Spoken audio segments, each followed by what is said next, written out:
Welcome to the Cigar Rebel community, where indulgence meets authenticity. This is more than a podcast.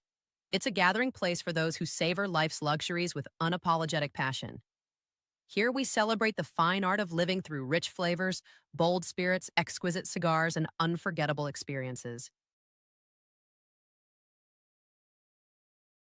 Welcome Cigar Rebels to the podcast. I'm Mel. Whether you guys are lighting up on your back porch, sitting in your favorite lounge, driving home from work, or just getting some peace and quiet while enjoying a cigar, we are glad you are here. And I'm Kevin, and tonight we're coming to you live with an episode about a shift taking place in the cigar industry. Right.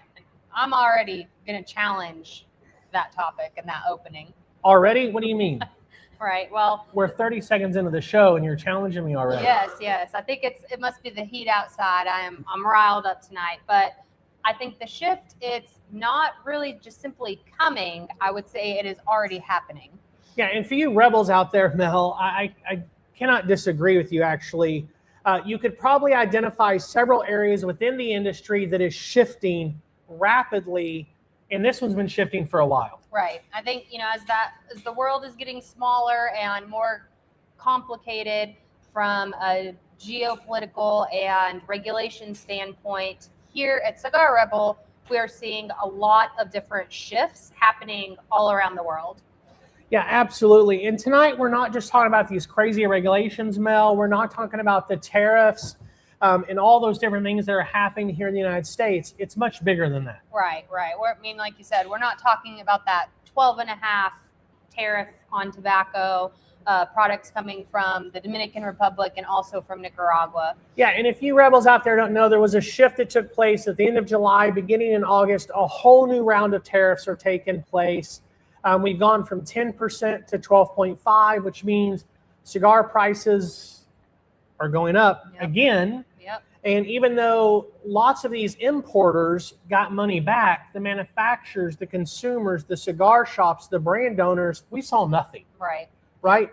And although we could talk about that, and we probably need to talk about that soon for an entire episode, as it's already impacting cigar pricing today in your local cigar shop, the manufacturer and the importer businesses, the retail pricing, it's all happening soon, or really in a lot of ways already happening. But Mel, tonight, what shift are we talking about tonight that is already happening according to your challenge? Right. So the shift that we are talking about tonight, and the industry, I think, really is changing in regard to women in every part of this industry. And I educated you just a little bit earlier that it's happening, and it really has been happening for a while.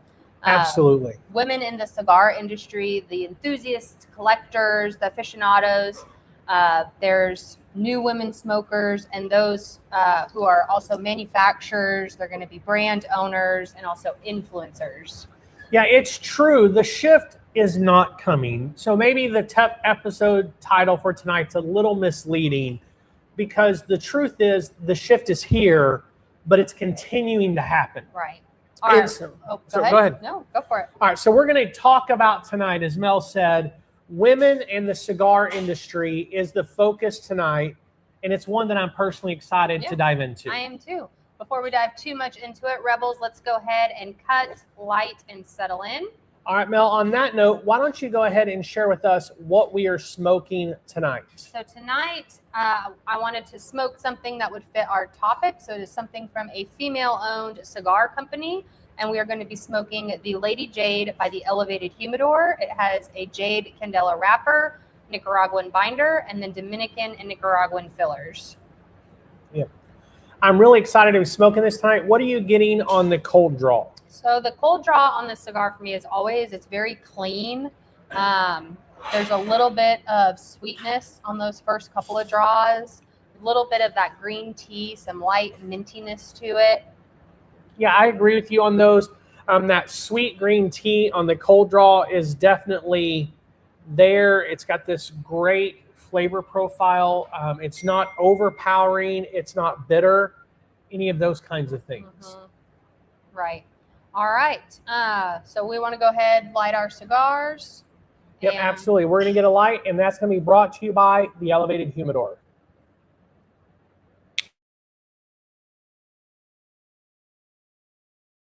Some moments deserve more than just passing by. They deserve to be celebrated. That's the philosophy behind the Elevated Humidor. Born from a passion for hand-rolled premium cigars, TEH blends world-class tobaccos from the Dominican Republic and Nicaragua into cigars crafted with tradition, precision, and purpose. Whether you're marking a milestone, closing a deal, or simply taking a well-earned pause, the Elevated Humidor turns a simple moment into a lasting memory. With 4 distinct collections crafted to satisfy every palate, there's truly something for everyone. Explore the smooth refinement of the Velvet Collection, the elevated sophistication of the Elegant Collection, the timeless character of the Core Collection, or the flavor experience of our Infused Collection. Visit your preferred tobacconist and ask for the Elevated Humidor by name. If you don't find us on the shelf, our premium collections are available online through our trusted retail partner, Two Guys Cigars, bringing exceptional craftsmanship and unforgettable experiences directly to your door. The Elevated Humidor.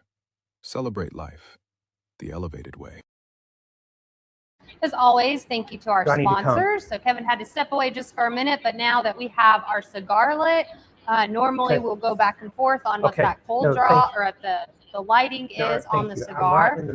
I've got mine lit. So now that we have it lit, really for me, the cold draw on it is very kind of similar to the light. 100%. So there is some light sweetness in there. In those first few draws, there's going to be some of that green tea in there. And then you're also going to get some of those nice light and minty flavors.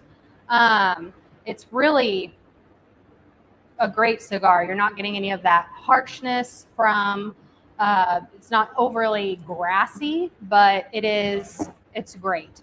So as we talked about before we lit the cigar, the shift for the industry, it's not simply coming. It really is already happening. And all my kids so, are in the building. Honestly, so women really have always been in the cigar industry since really its inception, but now we're really seeing a lot of new movement. It's being viewed, recognized, and the stage for it is really changing. So women are owning their cigar businesses, they're running the marketing departments, they're managing the national sales territories, they're building brands, they're blending cigars, they are operating the lounges, they're hosting podcasts, much like you see Kevin and I doing here. They're creating that educational content, they're leading cigar clubs, and they're becoming a lot more visible as consumers. So women are not new to the cigar industries. They've been part of the labor, the craftsmanship, the quality control, family histories, and the daily operation of the industry for generations. So, I mean, it's great to see in this year, and as we've seen in the last probably 5-10 years, just all of that is coming through. So, that's really something that's great. We're seeing them sorting tobacco. We're seeing women removing the stems. We're seeing them bunching. We're seeing them rolling, inspecting cigars, sorting the finished cigars by color. They are applying the bands. They're packing the boxes, all of those things. They're leading teams, and it's really pretty amazing. So that's something really great. And so that's really what we kind of wanted to talk about tonight. So we're going to challenge really a few of the assumptions that are going on out there. And one of those assumptions, starting right off the bat, is that every woman wants a mild cigar or maybe a flavored cigar. And there's some people in the audience that are laughing at that, but it really is true. Or they might want a cigar that has a pink and pretty band. Now, I do think a little bit that could be true. Some women are drawn to the cigar based on the band. That's all they're looking at. But there are some women who don't care about the band. They just want a great cigar. So I always think that that's funny. But the cigar that also maybe has been made smaller than some of its counterparts is marketed towards women as well. And they act maybe like a woman has never seen a Toro before or anything super major. So all of those things, none of those things are unimportant, but there is a lot of room for that growth in there. So I think that's great. But the growth, it doesn't always happen because a lounge puts one ladies' night on the calendar or pours something pink and declares the problem solved. They can create the event, but it doesn't automatically create the belonging that is there for women, and it doesn't always create the culture. So that's where it gets really interesting, that there are so many shops that look to do an event or an evening to create successful ladies groups or a night in their lounge. And that's where it takes this shift in culture, and someone has to lead that culture. An owner or a designated team member to focus on growing female culture in their lounge, their marketing, their environment, and with their tobacconist. There are too many shops that get disappointed when the number doesn't hit the expectations, and they don't put in the time for consistent gatherings over a period of time. So because of that, they are missing the opportunity to grow the largest untapped market in the cigar industry. And this is where, Rebels, it might be an unpopular or maybe a controversial opinion, but the largest growth factor and the biggest concern for the cigar industry is not how to get the next generation of cigar smokers, but it's actually how to expand the industry to be inclusive, to be welcoming, and celebration of the female cigar smoker. So, I mean, I definitely think that those are great things. I couldn't agree more with that. And as cigar smokers are getting older and the next generation of cigar smokers are emerging, women have to be a part of that focus. So, I mean, absolutely, I agree. And I apologize, I had to step away due to a family emergency that is ongoing. So, but we know there are a lot of couples that do love to smoke together, and that includes couples that are in their 20s through even their 80s. And I would say when we first started smoking cigars together, visiting lounges, Kevin and I would both smoke cigars. And one of the biggest questions that we got together was, one, how do you get your wife to come with you? That was the first one. And the second one was, how do you get her to smoke cigars with you?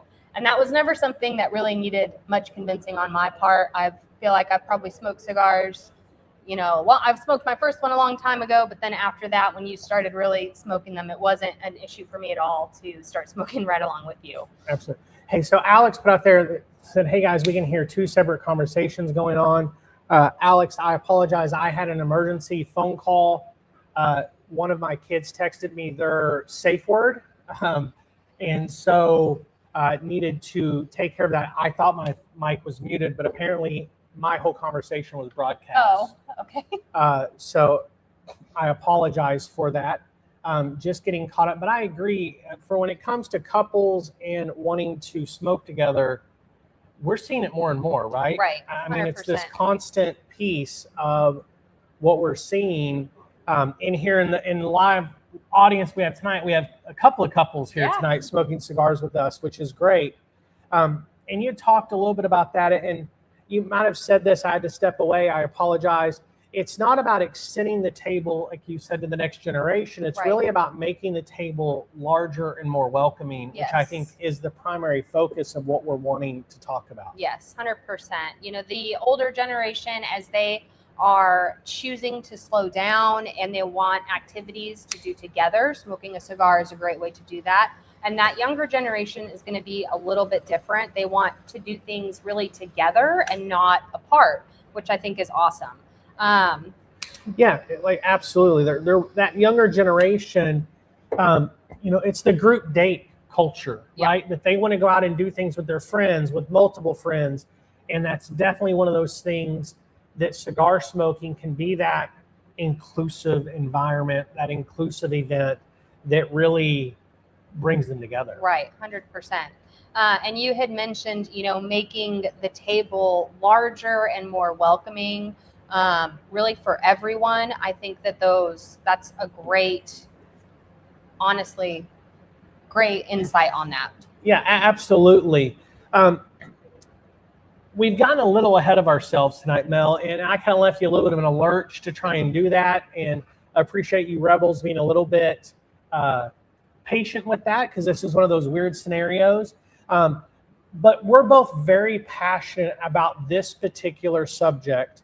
And I know you really wanted to talk about some misconceptions tonight. And so I want us to pause and back up just a little bit and talk about some of the misconceptions that are found in the cigar industry when it comes to women. Right. So I would say one of the biggest misconceptions about this topic is that women recently entered the cigar industry. And I mean, I've been told before, there was a time a couple years ago, a gentleman once told me, well, I wish that, women found out about bourbon and cigars, and I wish that was still our secret. Now it's kind of like women have always known about bourbon and cigars. It's not new. That's not new to them as of today. Absolutely. And women haven't recently entered the cigar world. It's just becoming more recognized. Right. Women have worked in tobacco and cigar production really for generations. As I mentioned earlier, the historical label records, they document women working as the leaf selectors, the stemmers, bunchers, rollers. There's great cigar sorters, inspectors, and really even packers. Yeah, absolutely. And that really still continues today. Historically, women have been predominant in the tobacco fields, the factories, the packaging, all of those things that you said, and it still continues to be dominated by women today when you go to these tobacco producing countries. Right. Factory tours across the world will highlight women as a substantial portion and sometimes the majority of that workforce. Right. One industry panelist estimated that women may represent 80 to 90% of the workforce in some cigar factories. The problem is when you talk about those panelists at PCA and at these other industry events, it's that there's no reliable global census on the percentage of workers at any cigar factory, let alone how many of them are male versus female. But going to the factory, working in the factory, it is rare to see a factory that's predominantly men. Right. Yeah, 100%. It's really the defensible point is that women really are deeply represented throughout the cigar production, and their work is very essential to the cigar industry. Yeah, so let's explain a few of the jobs because consumers only see the roller, right? That's true. I mean, we romanticize that rolling table, right? And the rolling, it is an extraordinary skill, but a cigar passes through many hands before it ever reaches the table, and many more afterwards. It starts with the tobacco being harvested and being cured. We've talked about that in previous podcasts. Absolutely. After the curing and the fermentation, leaves have to be classified. That means evaluating the size, the texture, thickness, the elasticity, the color, vein structure, the condition, the aroma. I mean, really, even just that intended use. Yeah, absolutely. So when you talk about the wrapper, the binder, the filler, all of that is often worked by women. Right. A wrapper leaf has different requirements from the filler leaf, like we've talked about. It needs the appearance, the elasticity. It has to have that combustion and enough of that structural integrity to really survive the rolling process. Absolutely. There's also the stemming. The central vein has to be removed from the leaf without destroying the actual usable tobacco. Absolutely. And there really is an art to it. It is very delicate work, especially with the wrapper and also the binder. Yeah, and then the tobacco from there moves toward rolling at that point. Right. And a premium cigar is commonly created by a team. the buncher is going to gather and arrange the filler leaves, and then they wrap them in binder. The bunch then goes into the mold and the pressing happens. The roller applies the wrapper and then finishes the cap. And the exact division of that labor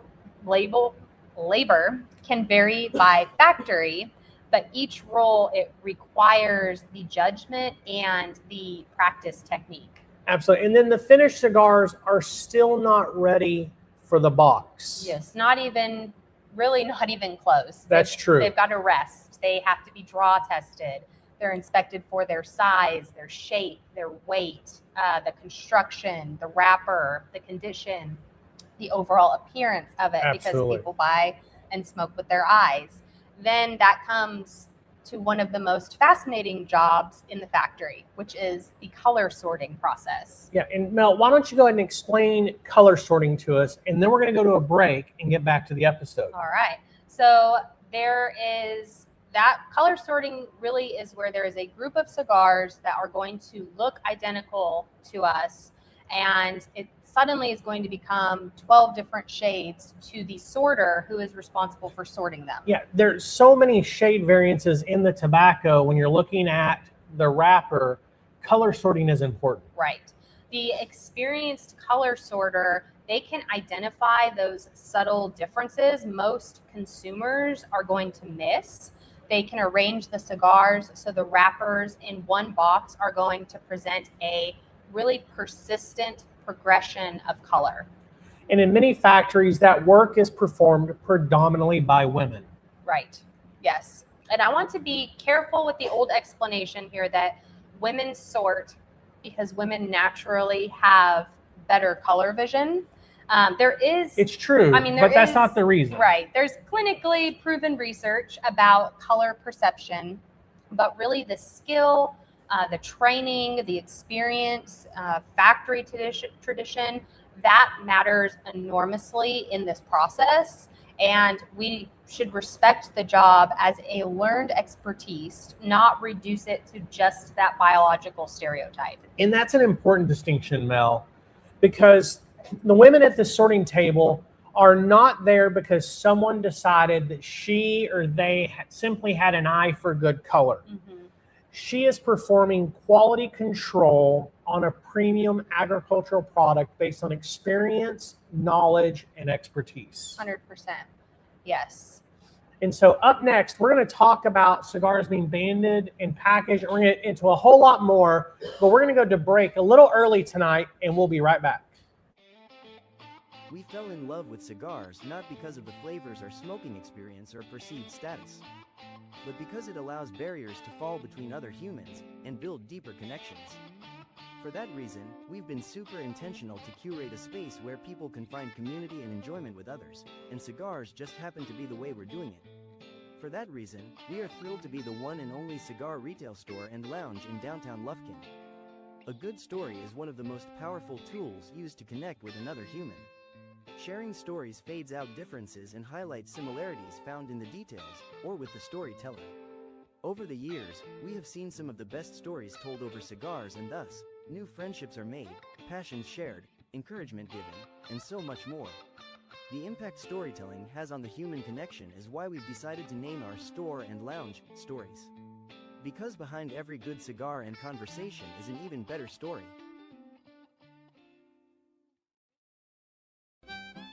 Back in 1905, under Montana skies, 100 satin factories rolled smoke for a while. Reminders of ranchers' life, one and grin. Now Big Sky Cigar is bringing that spirit back in. Yellowstone River to the bold bighorn flow. Madison, Beirut, like what we know.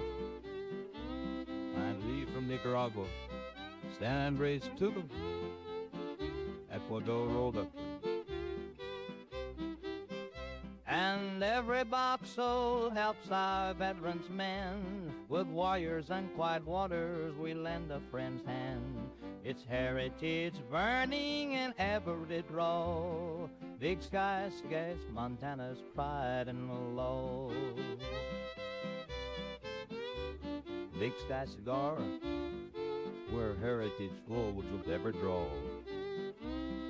Find your rare red big sky cigar to pop. As always, thank you to our sponsors. So here in a moment, we're going to jump and go ahead and talk through shows, upcoming shows, because that's our schedule after a break. But we have to take a quick break to deal with this family emergency. I'm just going to throw it out there. I had children in an emergency situation a few hours away that we weren't sure of the outcome, which is why I stepped away and Mel was left here alone doing a wonderful job.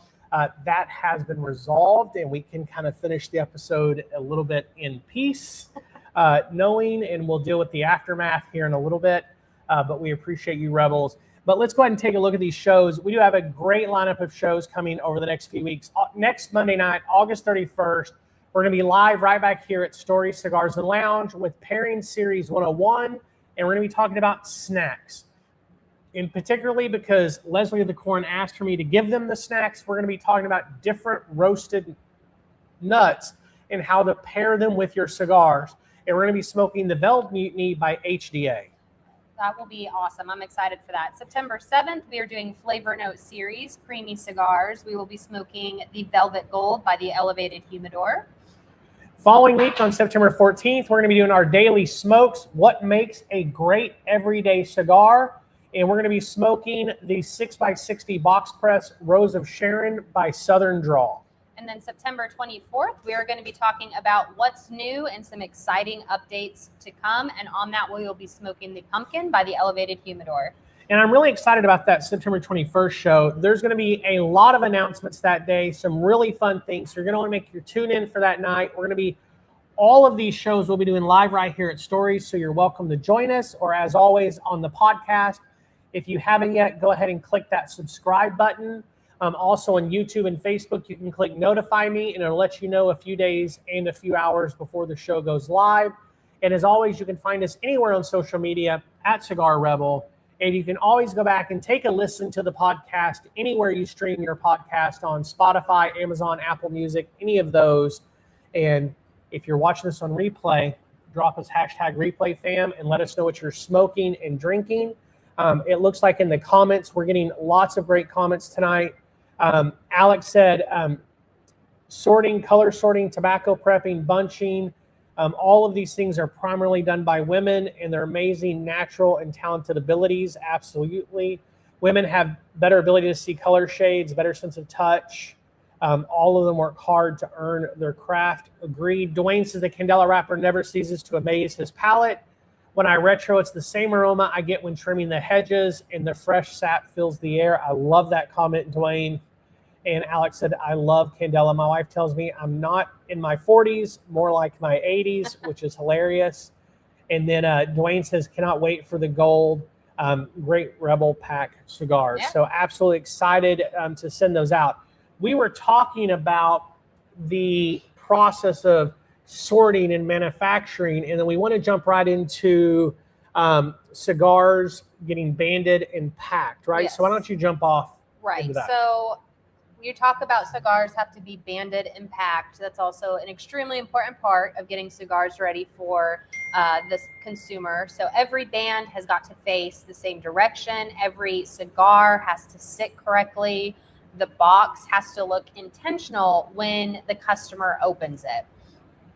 And so when someone is holding up the cigar and they praise the roller, the blender, or the company that makes it, based a lot on that packaging. Yeah, absolutely. When they hold that up and they're so excited about it to open that box or to look at that cigar, most likely dozens of women whose hands have been involved to deliver that from the farm to your hand. Women helped bring that cigar into existence. Right. Now, it was absolutely impacted by dozens of hands. Right. And that's really one of the, I would say, most invisible foundations of this conversation. So women are not asking really to be inserted into cigar history. They are already in it. And absolutely. Right now, I feel like we're just in that place where the industry, they are learning that, and they're learning to acknowledge them more fully in this time of our lives. Yeah, and kind of moving away from the manufacturing side and kind of getting back to a little bit more of the focus of the topic tonight, that a shift is coming. As you just said, the real difference is not that women are new to the cigar industry, it's really visibility. Right. More women are being named as owners, as presidents, as executives, as chief executive officers, as master blenders, as factory managers, quality control leaders, tobacconists, shop owners, national and regional sales reps, brand ambassadors. I could go on and on. Right. The visibility, it matters because the consumers, they need examples. You're flipping through one of the industry magazines, every advertisement, podcast, event panel, and lounge table presents cigars really as exclusively male territory. And a woman receives that message that you can visit, but this really was not built with you in mind. Yeah. In two of the popular magazines out there, I can think of two women that really, maybe it's two women forward sections. You know, there's two sections that include women. I'm trying to think of the right terming there. But so of the two magazines I can think of, and you rebels out there may know both of these magazines, but only two have a women forward section. And the first one is this: each issue has a cover girl, and then later in the magazine, she has a swimsuit or lingerie suit wearing, while smoking a cigar. I can't think tonight. Right. My mind's still racing. I apologize. But you see this woman on the cover of the magazine dressed perfectly, smoking a cigar. You get halfway through the magazine, and there's a centerfold of her smoking the cigar. The second one is a sommelier section where a female is highlighting the right wines to smoke with some cigars. Now, don't get me wrong. I think that's a fine section, but it feels like women are regulated to what they're wearing or not wearing, or they're regulated to which wine to pair. Right. But because that section's really about the wine and way less about the cigar. Right. And so women just do not get the respect that they deserve in this industry. Right. I would say each of those magazines, they have done articles that have focused on females rising or really growing in the industry. But really the problem isn't the media. It's really that overarching focus or the presentation of the industry. You know, exclusion is not always a locked door. Absolutely. Sometimes it's really 100 small signals, right? Right. No women on the company website except for the models. There's going to be no women featured as the experts. It's going to be how good do they look smoking the cigar. Absolutely. And the tobacconist assuming, that she's just shopping for her husband. Right.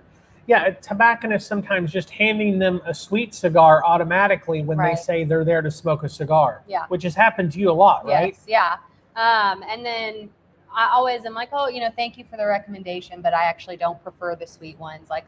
That's the thing is, as a woman in the industry, if that happens to you, you don't have to be a jerk about it. You can just be, be like, I'm gonna do this. You don't have to make them feel bad. Yeah. There's also the industry scenario where a woman walks into a cigar shop, she buys a cigar, and immediately the tobacconist begins to explain to her how to cut and light her cigar, even though she's been smoking for a decade. Yes, 100%.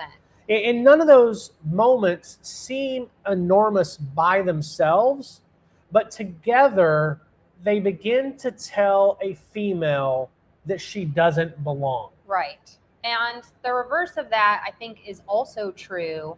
A friendly greeting, a question maybe about her palate, a recommendation based on experience rather than gender, a nice, clean and comfortable lounge. Women are represented in the staff, but also in the community as well. Those really are great signals that say this chair is here for you and you're welcome. Yeah, and that's how visibility turns into participation. And I want to change gears here just for a moment, because here at Cigar Rebel, we've been saying for a while that women are the largest untapped market in premium cigars.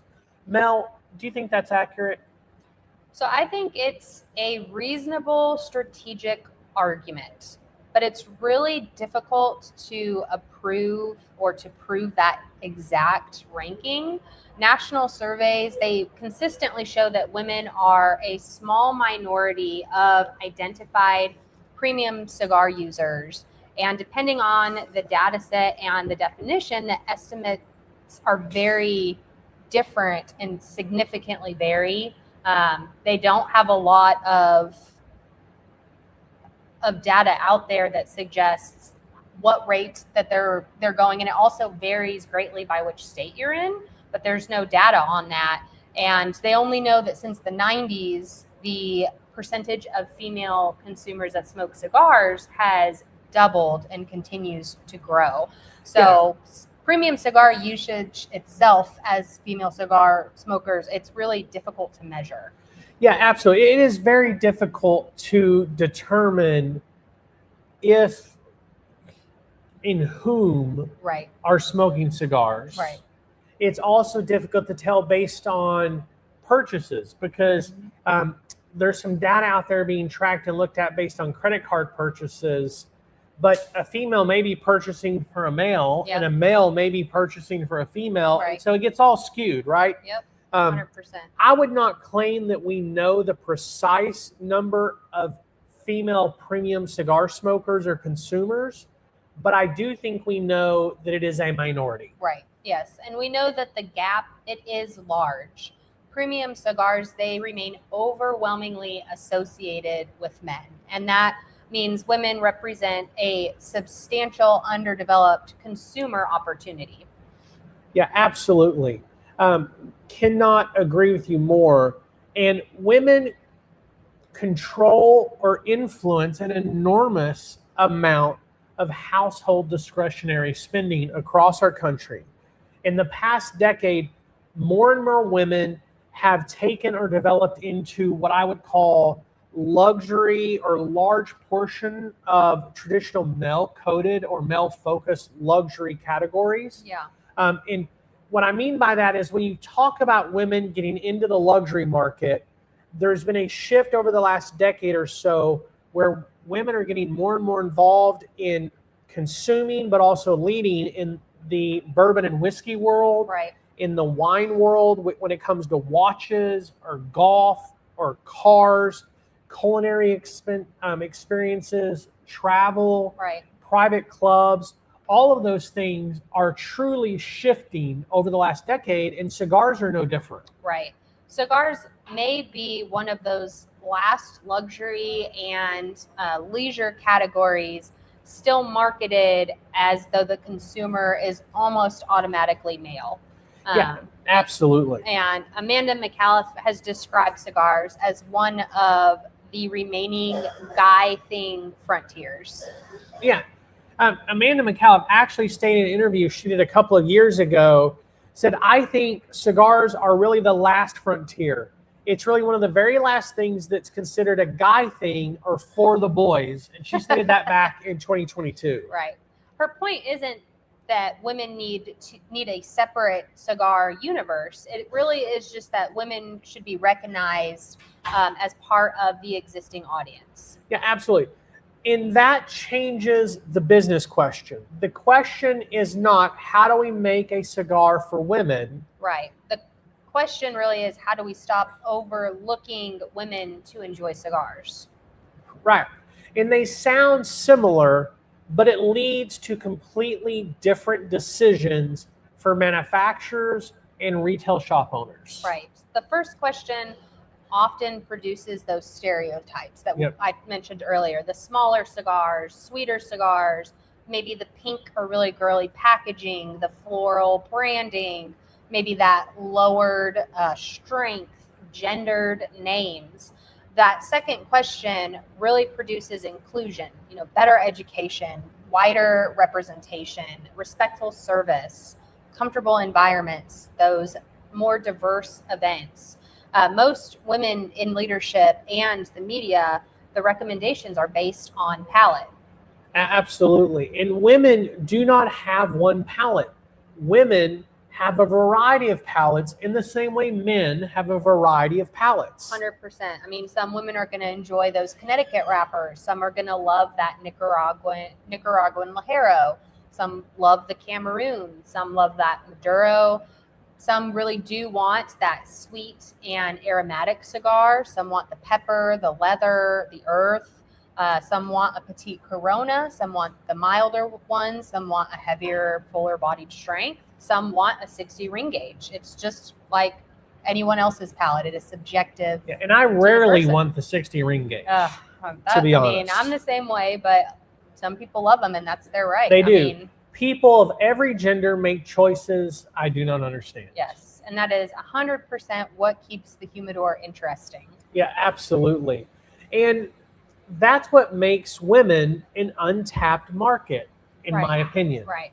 It's not the assumption that millions of women are secretly waiting for that lavender cigar. That's a good idea. I mean, I don't know that I would like it, but someone might.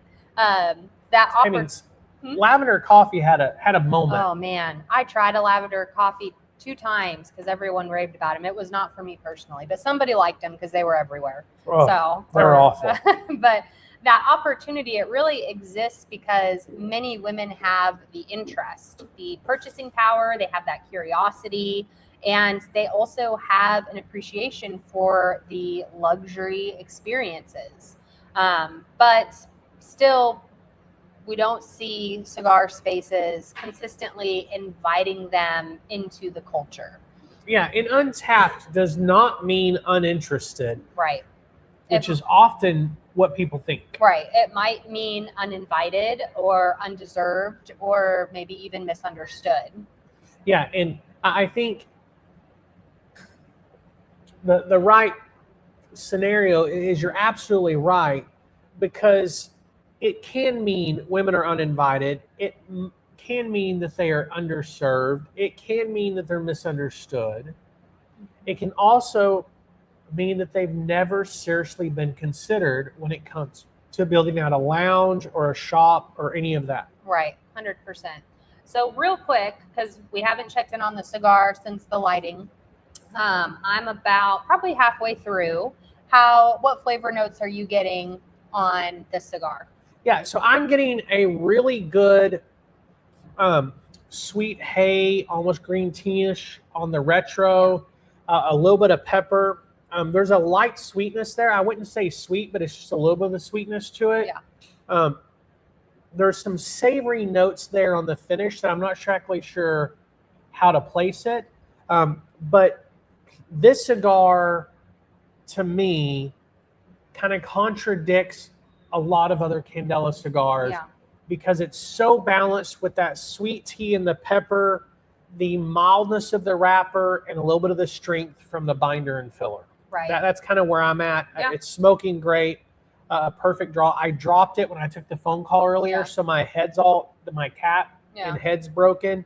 But that's because I dropped the cigar in panic.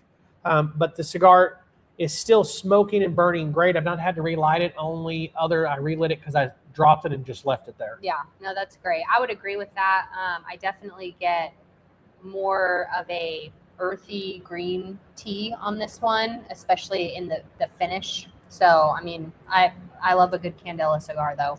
Yeah, Dale said we never assume that we think what women want. We listen to them and fit them with what they desire. I love that. Eric says, I love Candelas in the summer. The Lady Jade has quickly become one of my favorites. Leslie says she gets a green tea and a toasted English muffin. I love that, Leslie, because I was trying to describe a little bit of this char, but it wasn't like wood char. But I think it may be the toastedness of that English muffin, that char that you get. I love a really dark English muffin, and so that's definitely one of those things. Dwayne says that his wrapper's slitting, but not quite to the half point. I'm getting some earthy notes, but it's very smooth.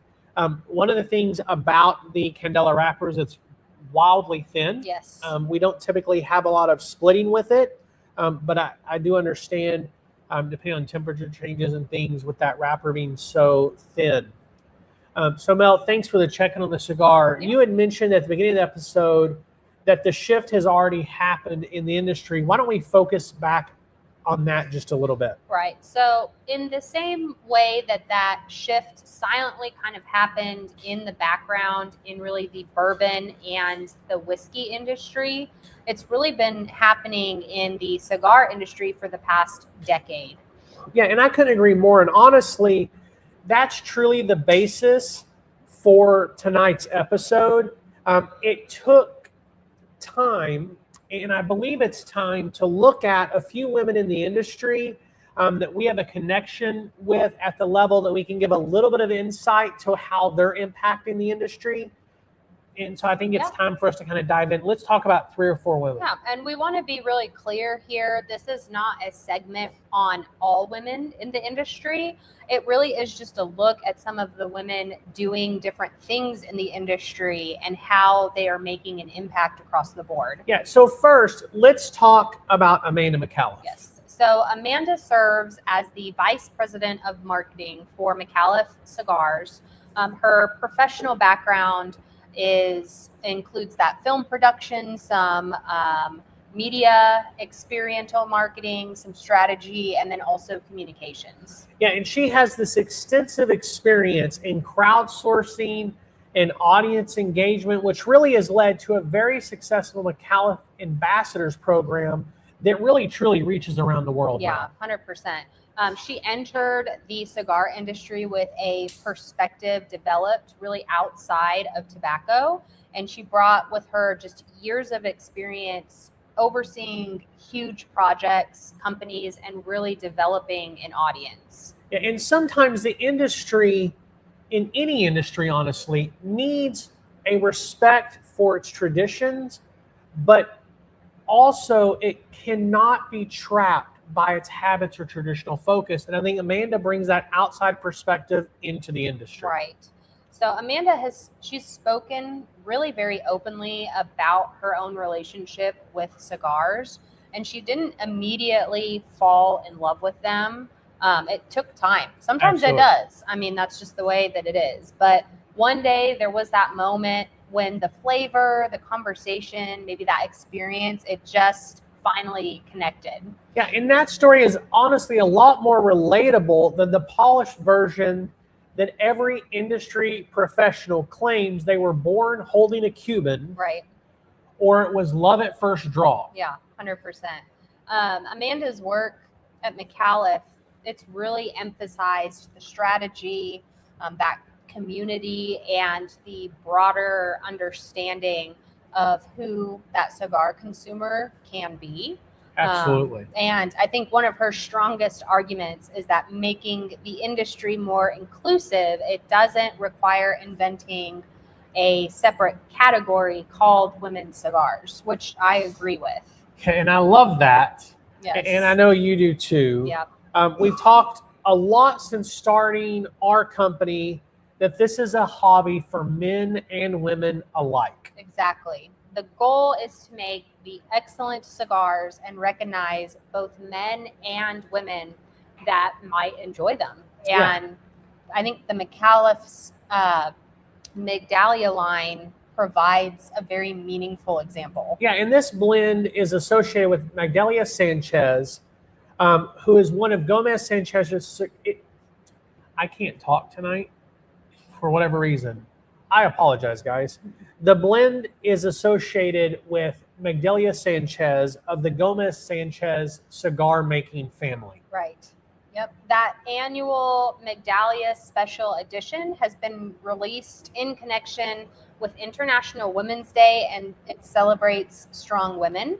The Migdalia line is also named after the Migdalia Sanchez, the matriarch of the Gomez Sanchez family. It's a mouthful, is it not? Yes. But they also produce McAuliffe's cigars in Esteli, Nicaragua. Yeah, and with that said, the cigar is not marketed as tobacco only women are allowed to understand, or for a female cigar smoker. Right. I mean, really, it's a fantastic cigar, and it really does celebrate the matriarch of generations of tobacco farmers and also cigar producers. Right. It's got this amazing blend of San Andreas Habano as the wrapper, the Sumatran binder, these Nicaraguan and Dominican fillers that truly make it a fantastic cigar. Right. I mean, the blend, it has identity that really is grounded in tobacco, not in any gender stereotype. Yeah, absolutely. McAuliffe has also begun to develop and use these educational tools and retail partnerships to help women feel more connected to the cigar experience. And I love that. Yeah. I mean, she has served and she's worked with the Sisters of the Leaf in PCA to host women of the cigar industry events. And she even has created a guide with all of the female-owned cigar businesses in the industry. Yeah, which is an amazing little booklet in 100%. itself. Yeah, it's great. And Amanda's role within the cigar industry and within McAuliffe Cigars demonstrates that marketing is not simply advertising. It is deciding, who do we picture when we imagine our customers? Who is the avatar when it comes to our target audience? Right. And I think that one question, it really is going to affect everything. It's going to affect the photography, the events, the language that you're using, maybe your retail partnerships, social media. It's going to affect merchandise. There's education, community programs. I mean, there's so many things. Absolutely. Sorry, go ahead. I was going to say, if the imagined consumer is always a man, women will remain in the afterthought, even when no one intended to exclude them. Yeah, that's such a true statement. I want to move on from Amanda, but I want to talk about another female at McAuliffe Cigars, and that's Lauren Coper, who's the national sales executive and the community manager with McAuliffe Cigars. Right. And that combination of titles is so interesting to me, as you have the sales, but then you also have the community. And Mel, that's because the premium cigar world, the industry, those two things are deeply connected, the Right. sales and the relationships, right? This is still a relationship business, no matter what anybody wants to say.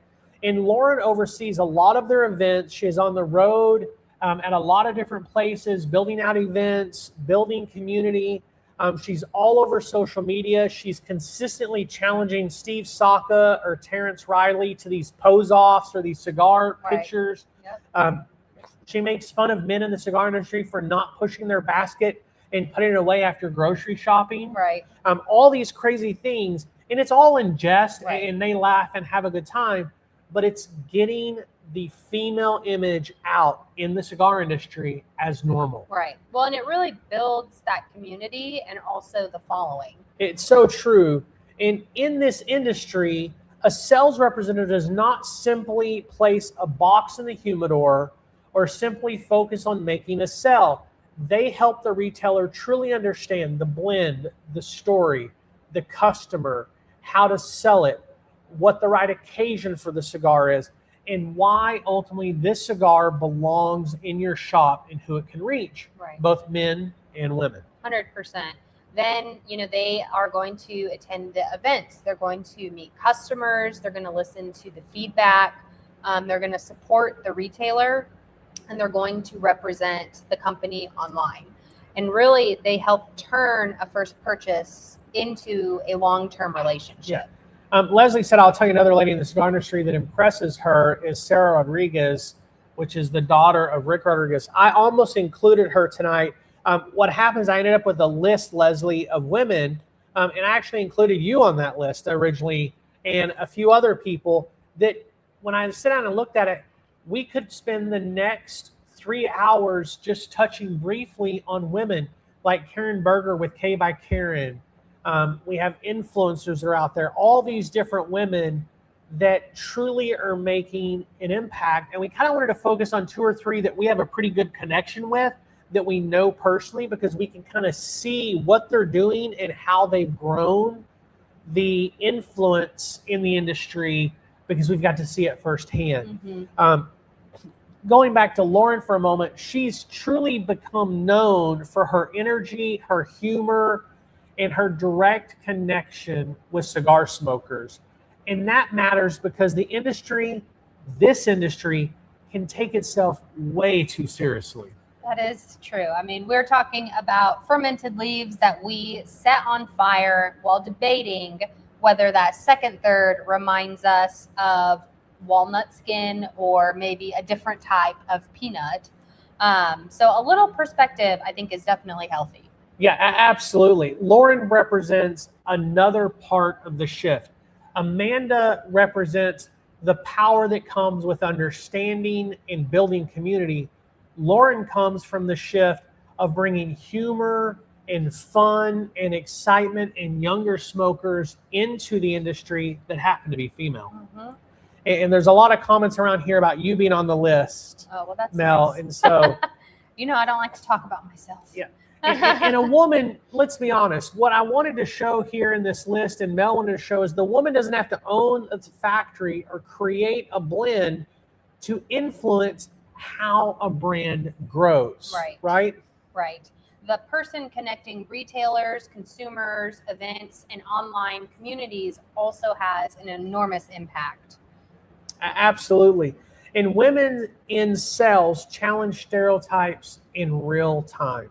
Right. When Lauren walks into a lounge representing McAuliffe, she's not there as decoration. Right. She's going to know the portfolio. She's going to know the retail account. She's going to know that customer community, and she's going to be there to conduct business. 100%. I recently had an opportunity to sit down with Lauren during one of her sales calls just about a week ago. Yeah. And I sat down and I got to smoke an orange with her, and we started talking about the different things that are coming. With this retailer, she was helping them understand the color series and the new McAuliffe number 2 and how to begin to transition people from some of their legacy stuff into the color brand. And she did a fantastic job. And I'm not just saying that because we're talking about her. I sat there and learned some things. Yeah. And watched her work. It was great. Yeah. And you got to smoke the new orange while you were there. I did. I got to smoke the orange. It was fantastic. Well, back to Lauren and her impact, the visibility that she brings to the lounge, it changes the expectation for the next woman. And really even the next man that enters that room. Yeah, absolutely. And I would say it changes the impact of the next woman probably more than the next man, not because we want to be gender focused, but when men see that women can understand and know, it breaks down those stereotypes, right? Mm-hmm. So up next, I want to talk about Agnes with United Cigars. And she is bringing years of experience from the luxury industry into the cigar industry and doing a fantastic job with it. Right. And she really started just a few years ago, really as an inside salesperson. And now she also hosts a monthly podcast, and she hosts events with Red Anchor Cigars and other lines from United as well. And she's been a guest on podcasts, including ours. And she brings a wealth of knowledge and perspective to the industry. She's doing a fantastic job. And there are so many that we honestly could mention. As I said a few moments ago, we could take up the next couple of hours. But for tonight, we've talked about Amanda and Lauren and Agnes. But much like the people in our comments that I tried to laugh and coughed instead, this episode includes you, Mel. And so I want to talk just for a few moments. Tell us about your journey in the elevated humidor. So for me, the elevated humidor was always going to be about more than selling cigars. So it's going to be about creating the experience where people can learn, they can explore, and they can also feel respected no matter where they're at in life or what they like to smoke. So I love the education side of cigars, understanding the tobacco, understanding the blends, the manufacturing, the packaging, all of it. Helping someone also identify what they enjoy, I think is really exciting to be a part of, and removing that intimidation that can come when you walk into a humidor. Yeah, and so did being a woman affect how you've been received in this industry? I would say yes, for sure. There's been rooms where I am welcomed immediately, and I would say that is the norm, but there are still some times that people just assume I know less than they did, or times when questions were directed to the man beside me. I had a rep one time who came in to try and get our cigars in the humidor, and he would not talk to me about them, even though I told him that I was the one who was going to decide if we brought them in. He left him with our supervisor, tobacconist. He said, well, I gave him all the information, you can get it from him, and left. That was kind of a negative experience. This was a legacy national brand that our shop manager was here, Mel, one of the owners here, and really the one who oversees the operations, the day-to-day, and he didn't want to talk to Mel. Yeah. He only wanted to talk to the man or the male in the room, and we don't sell their cigars. I was still nice, and had they been amazing, I probably would have still brought them in, because I don't build the humidor based on potentially what I would smoke. I want it to be what lots of people would smoke, you know? Yeah. So how do you respond when someone only offers you a sweet cigar, someone doesn't think you know what you're talking about, or they talk to the man in the room? Usually I try to be still kind, but really it's by knowing the work. You can argue with a stereotype, or you can really demonstrate the expertise consistently enough that that stereotype is going to run out of oxygen. Yeah. And if they still choose not to want to deal with me, that's fine. I just won't deal with them anymore after that. Yeah, that's so good. Women should not have to be twice as knowledgeable just to receive the ordinary amount of respect that a man does in any industry, but especially the cigar industry. Right. And that's really the balance. I take pride in learning. I feel like I can always be learning something. And I also believe the industry should judge knowledge by the quality of the knowledge, not necessarily by who is delivering it. Yeah, and one of the experiences that I know has happened on several occasions is when a male shop owner or tobacconist smokes the Ladybug cigar for the very first time. Can you tell us about that? Yes, so the Ladybug is the cigar in our line. I spent over a year perfecting that blend. It was really a passion project to create a petite Corona cigar that was a medium to a full-bodied with that bold flavor intensity that really matched its strength. And I wanted to blend it completely by myself. I remember telling you I didn't, I wanted you to help me test it and stuff, but I wanted to blend it myself. Right. And it wanted it to be something that men and women could enjoy. And that's where the experience you mentioned happens. Yeah, so tell us a little bit more about that. So we were introducing the elevated humidor to a new shop, and this was a couple of years ago, I'd say. One of the main tobacconists, he grabbed the Ladybug and said, I'll give this, I don't remember, little lady. Yeah, he said, this little lady a try. Something like that. And I was like, okay. And so a few minutes into the cigar, maybe into that end of that first third, he kind of looked right at me and he said, this is really strong. This is intense. It's a great flavor, and it was not what I was expecting. And I don't know if you remember or not, he was like, this is strong. I actually need to step back for a minute. He kind of leaned back. He was like, this is strong. Yes, I vaguely remember that. Yeah, so how often do you get that response? I would say it happens quite often. Now a little bit less because the Ladybug, I would say it has a pretty good following. We have people who make Ladybug merch. We have people who specifically love that cigar. And so it happens a little bit less now, but for the first couple of years, it was all the time. The other big misconception with it was that it was a sweet cigar. There were multiple lounges that would carry it. They could not sell it because they were marketing it as a sweet cigar. And we'd come in and we'd be like, well, this isn't a sweet cigar. Why don't you try, it would be the tobacconist or someone who maybe didn't know, didn't have the knowledge.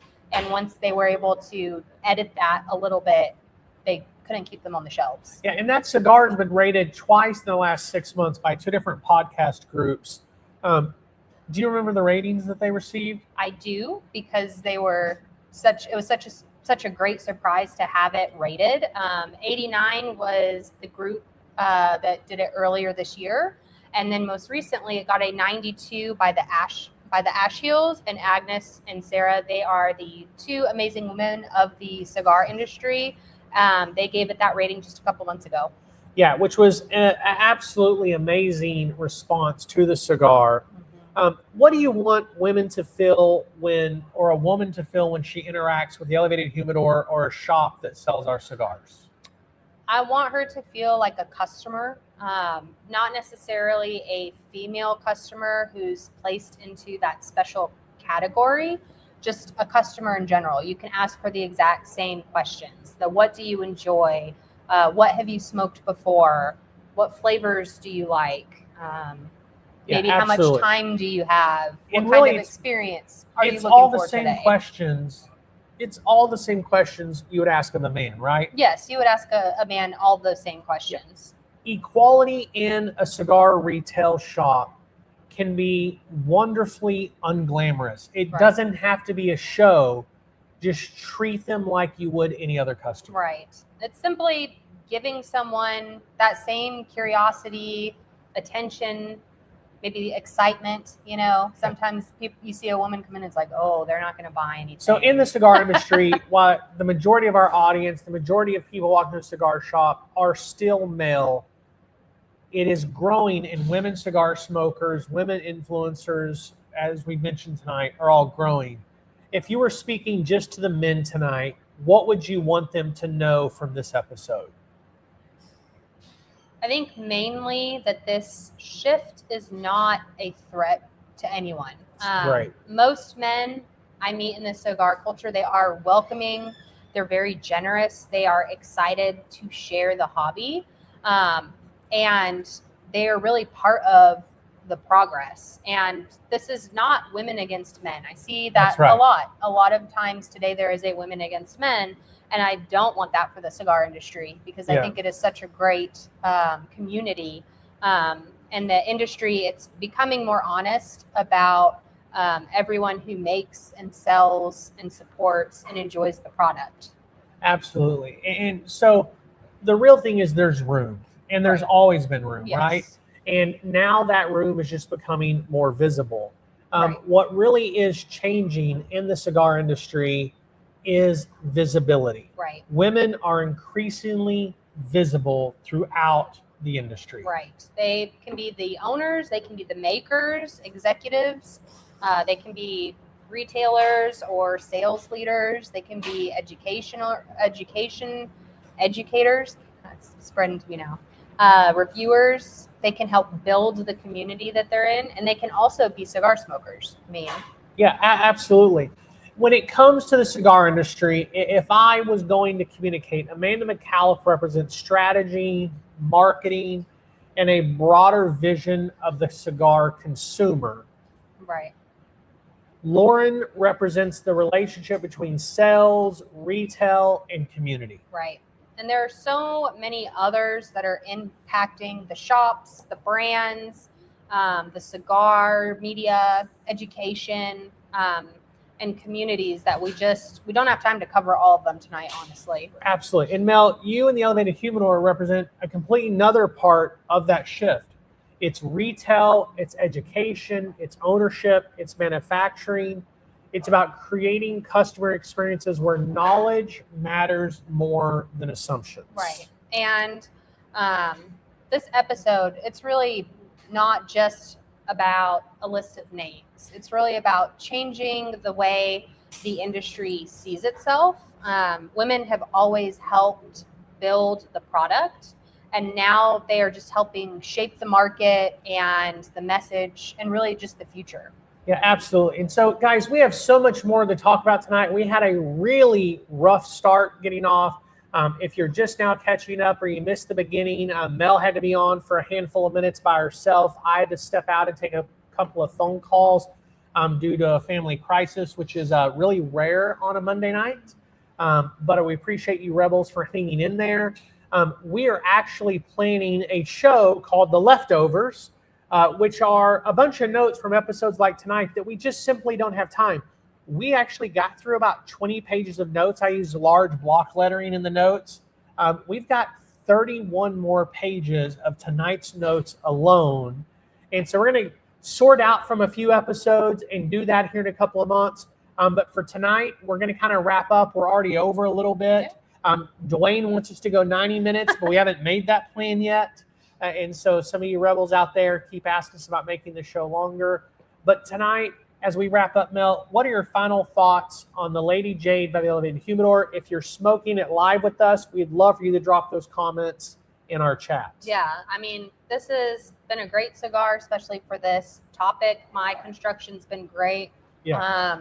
It's got some of the same flavors from the last time we talked about it, but it also, I'm getting just a little bit maybe of a subtle pepper to it at this point. I'm down to about the last third. Yeah, there's a little bit in this cigar that always picks up for me, which is a little bit like a smooth black coffee. Yeah. And it's just on the finish, and it's not like other coffee flavors, espressos you get in a dark Maduro or anything like that.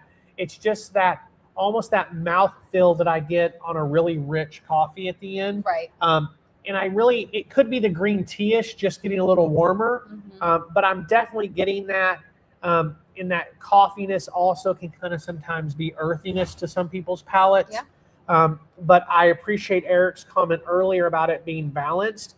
I'm pretty far down, and this still has a really great balance where the flavor is outperforming the strength, but it's also not mild. It's probably a medium to medium plus. Yeah. And smoking really, really great. Yeah, I would agree with that. Well, thank you guys all for joining us today. If you liked this episode, please leave us a review, share with your cigar friends, and hit us up with any topics you would like for us to cover in future episodes. And if you're watching or listening on replay, feel free to drop us #ReplayFam and let us know what you're smoking and pairing with your cigar. Also, make sure you go down there and click that notify button so you do not miss a single episode. Next week, we have a great show for you rebels out there, Pairing Series 101, and we're going to be talking about snacks. But for tonight's our show. Yes, we will see you live next Monday at 7 p.m. Central Time. Until then, keep your cigar lit, your ash long, and your palate curious. Good night, rebels.